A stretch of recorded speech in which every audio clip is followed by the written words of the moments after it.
Hi mga idol dyan. May gagawin tayo mga idol. Bumili kasi mga kaibigan ng isda. Malaki siya, 5 kilos. 5 kilos sa idol. Ang pangalan ka ng isda ng tambakol. Type 1 na wala ko. Thankful for you guys to be out here. Go back to us. Ako mag-testing idol na ako ang mismo gagawa kasi gusto ko subukan kung ano pa. Yan ang pisahan na natin idol. Diba? Yan ang pisahan.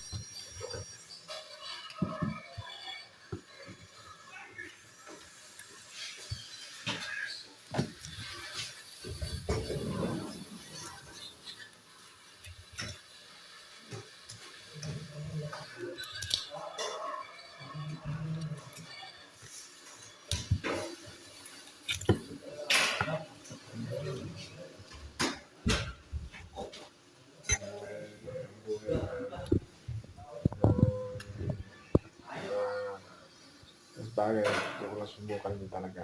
Dali lang ba talaga ang paghihiwa ng malaki yun yan. Hindi ko nga tinapos yun kasi hirap pala. Kasi mapuro yung kutsilyo natin. Kaya next time video na lang yan. Kapag malaki yung mga idol. Ayan, malaki yung idol. 5 kilos yun. Isdang tambakol din. So, maganda naman siya. Hanggang dito na lang muna ang video natin idol ha. Next time idol gagawa ako ng video. Okay na sa ngayon kasi mga idol. Sobrang lamig kasi dito ngayon sa Saudi kaya mahirap kumilos. Bye bye idol. Thank you sa inyo idol. So we butchered him. He needs to take it.